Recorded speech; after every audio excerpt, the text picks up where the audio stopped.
Hey everyone! Welcome back to Fluency English. Real conversations for real life, not boring textbooks. The place where you learn the English people actually use. I'm Rose. And I'm Jack. So, today, midnight, wrong hotel room, broken air conditioning. I got a free upgrade and never raised my voice. And I still think she got lucky. Stay right here. We'll show you the exact words she used. Jack, I have to tell you about Tuesday night. I complained at a hotel desk for 8 minutes. And I walked away with a better room, free breakfast, and an apology. Okay, free breakfast is a strong opening. It gets better. I never raised my voice. Not once. See, that's the part I don't believe. Why not? Because polite people get a smile and nothing else. You want a new room? You have to make some noise. Hold that thought. Seriously, hold it. Because there was a man making noise that night. Oh, I'm listening now. We'll get to him. Let me set the scene. So, work trip. Me and my sister flew in Tuesday. The plane landed late, we got a taxi, and we reached the hotel at 11:40 at night. 11:40. Lovely. I was so tired I couldn't even find my own passport. It was in my hand. Classic. We check in, we get room 302, we go up. I open the door, and there is one bed. One bed for you and your sister. One bed for me and my sister. I booked a twin room in March. I have the email. Okay, that's annoying, but that's fixable. That was problem 1 of 3. 3? 3. And honestly, the bed was the small one. Okay, go on. What was problem 2? The room was 26 degrees, so I pressed the button on the air conditioning. Nothing. No cold air. But it made a sound. What kind of sound? A click. Just one little click. Every 11 seconds. 11 seconds? I counted. Twice. Lying on the bed in the dark. You are a very calm person and also slightly frightening. And then I went to wash my face. And the sink had somebody else's hair in it. No! Not mine. Not my sister's. A stranger's hair. A stranger's hair. Okay, now I want you to shout at somebody. Oh, I was ready to. I got in the lift to go down, and I wrote a speech in my head. A speech? A full speech, Jack. It had 3 parts. It started with, "This is completely unacceptable." Strong. I like it. And then part 2 was, "I have stayed in a lot of hotels." Oh no, you were going to do the frequent traveler thing. I was going to do the frequent traveler thing. And then the lift doors opened, and I heard him. The noisy man. The noisy man. Okay, paint the picture. What was he doing? He was standing at the desk in a gray coat, holding his phone like a weapon. And he was loud. He said, "This is a disgrace. This is absolutely unacceptable." Good! Finally, somebody said something. That's what I thought too, for about 10 seconds. Wait, only 10 seconds?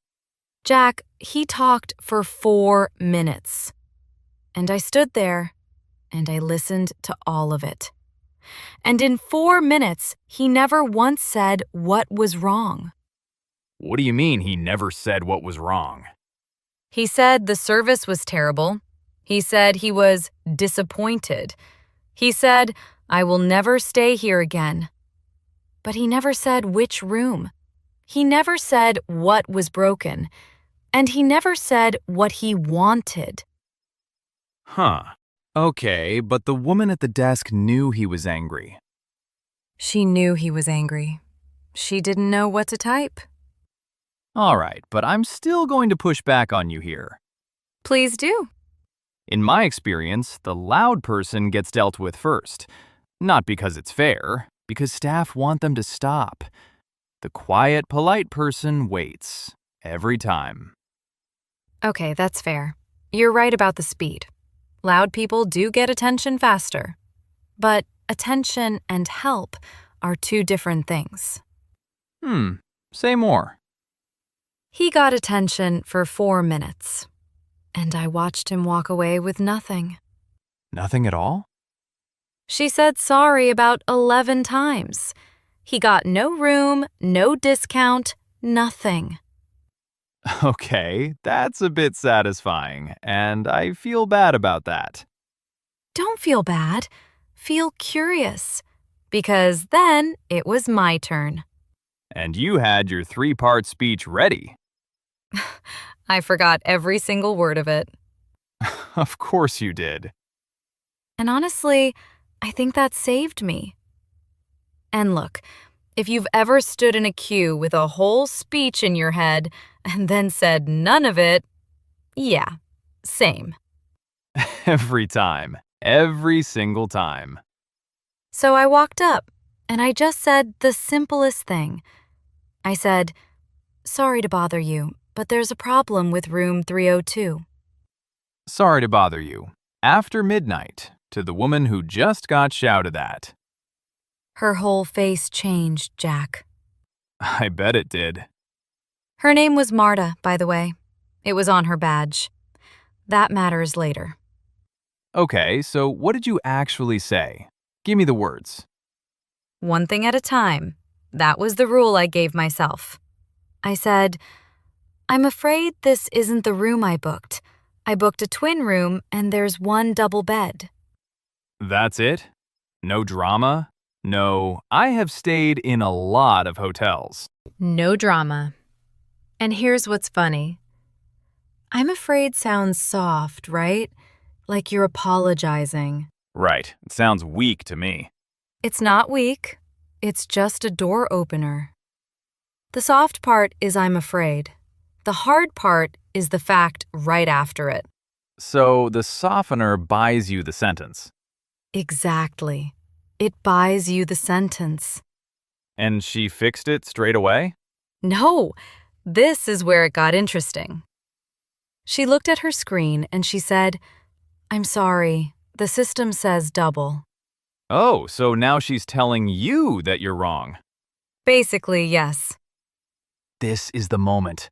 This is where normal people explode. This is exactly where normal people explode. And I felt it. My face got hot. But I had one thing that shouting man didn't have. Which was? The email. You had the email.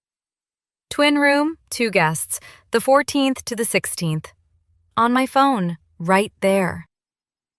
So I turned the phone around and I said, "There seems to be a mistake with my reservation."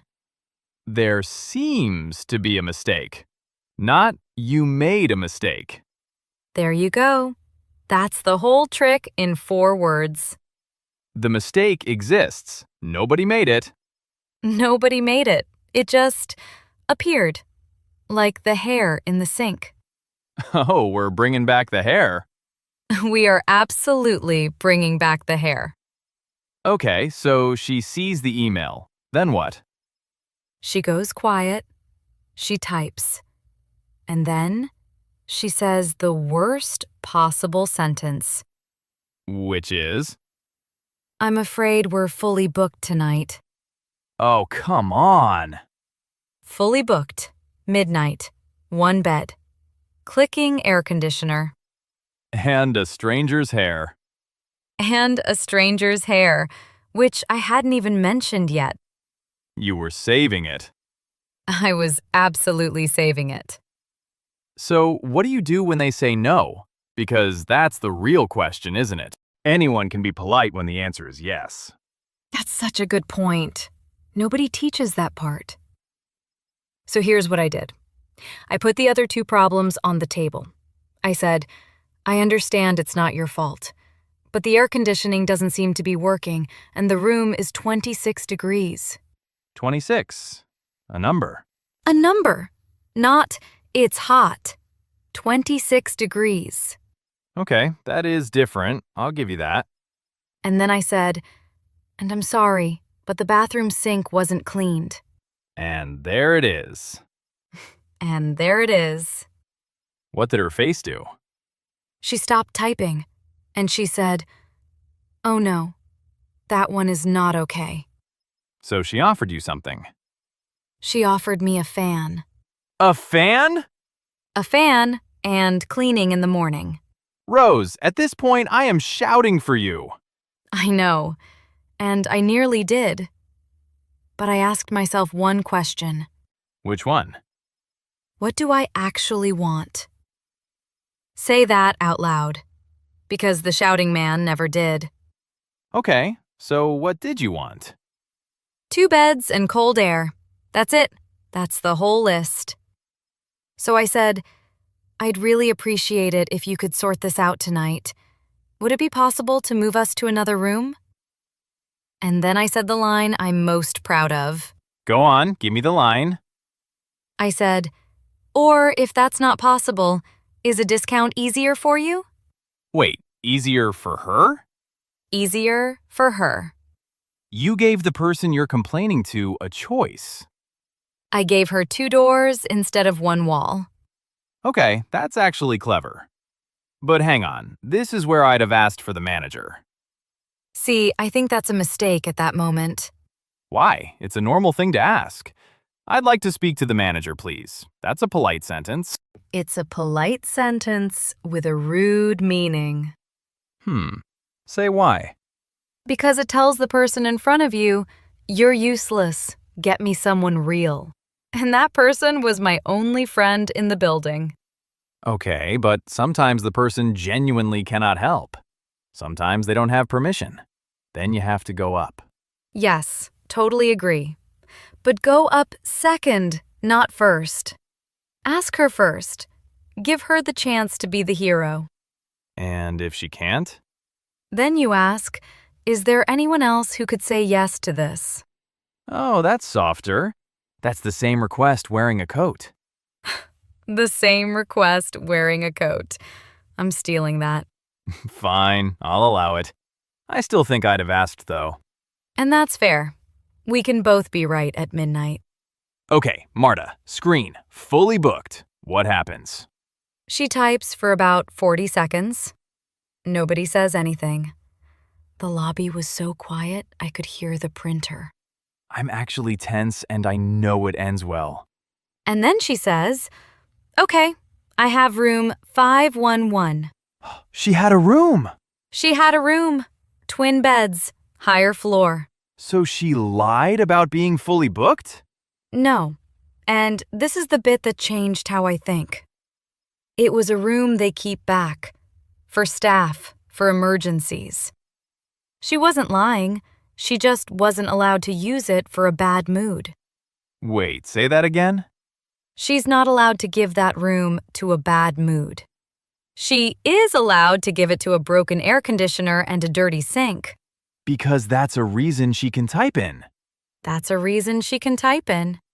Okay, hang on. So the shouting man didn't lose because he was rude. He lost because nobody could work out what to fix. Wait, I have genuinely never thought about it that way. And Marta said it out loud, Jack. She actually said it. What did she say? She handed me the key card and she said, "You're the first person tonight who told me what was actually broken." Oh, that's a good line. I thought about it the whole way up in the lift because I always thought polite meant soft. It doesn't. Angry is what's soft. Angry is soft? That sounds backwards. Think about it. This is a disgrace. What's the fix for that? There isn't one. It's not a problem, it's a feeling. It's a feeling, and a feeling has no repair button. That's the whole thing, honestly. Don't be louder. Be clearer. Don't be louder, be clearer. Okay, that one's going in my notes. But I do want to argue with you one more time. Please, it's what you're for. You got lucky. The room existed. If there was truly no room, clear or loud, you get a fan. You're right that I was lucky about the room. But that's why I asked the second question. The discount one. The discount one. That was my backup, and I said it early. If the room hadn't existed, I still had something she could type. Okay, so you didn't just get lucky. You had 2 ways to win instead of 1. 2 doors, not 1 wall. Fine, fine. I withdraw my complaint. And you did it so clearly, too. I'm proud. Okay, confession time. Can I tell you something small? Always. Last month, my parcel arrived broken. A coffee machine. Oh no, not the coffee machine. The box looked like somebody had sat on it. So, what did you write to them? I wrote a long, beautiful message about how disappointed I was. Oh, Jack. 2 paragraphs. Really strong feelings. Excellent grammar. And what did they send back? They asked me for a photo and my order number. Which you had all along. Which I had all along. I lost 4 days being disappointed. See, that's the same story as the man in the gray coat. It really is. He was just louder about it. And in writing, it's even worse.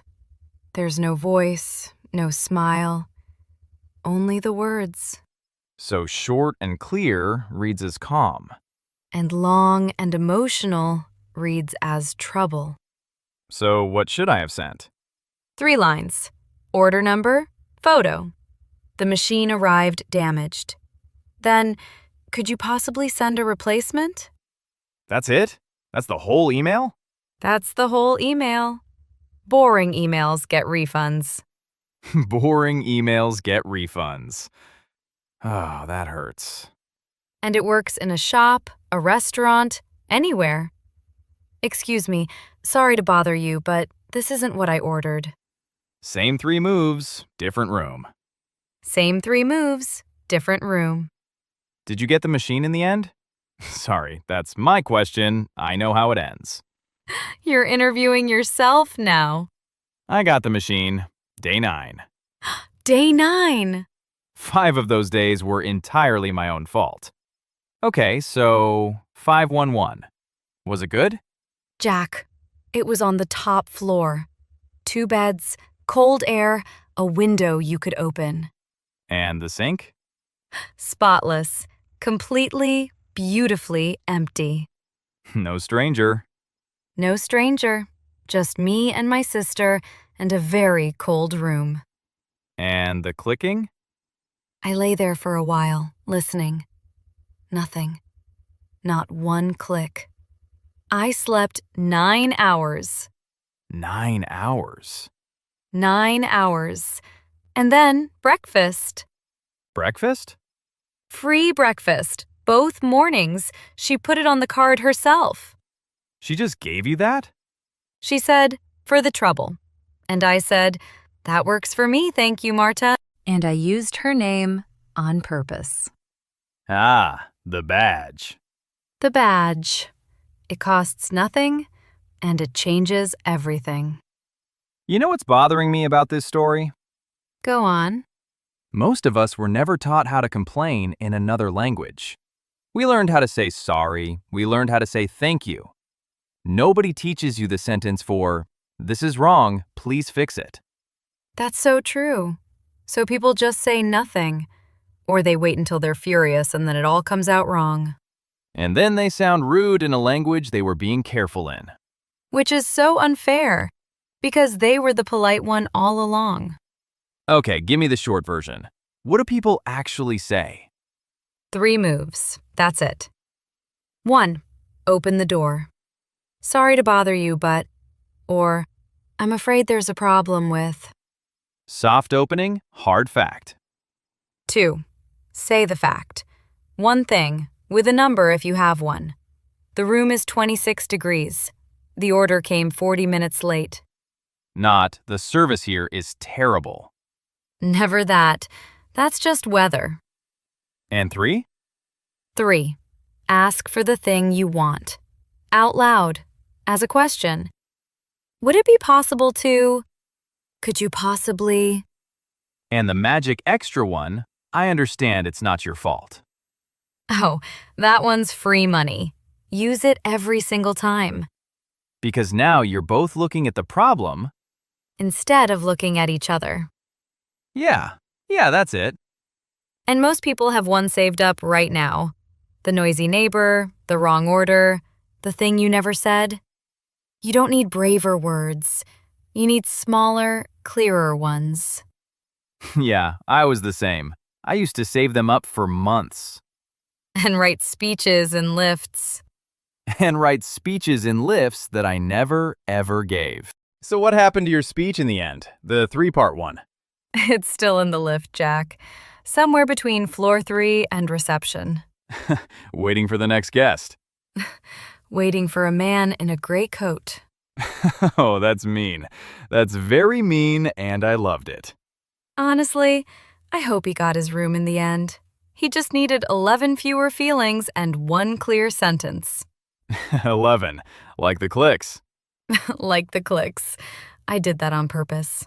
All right, best sentence of the whole night. Go. Is a discount easier for you? Mine's, there seems to be a mistake. The mistake nobody made. The mistake nobody made. So next time something's wrong and your heart is going fast, don't be louder. Be clearer. Be clearer. And use their name. And check the sink. Always check the sink. Thanks, Marta, wherever you are. That's all for today. Thanks for watching. Let us know what topic you'd like next in the comments, and subscribe to Fluency English for more. Bye for now.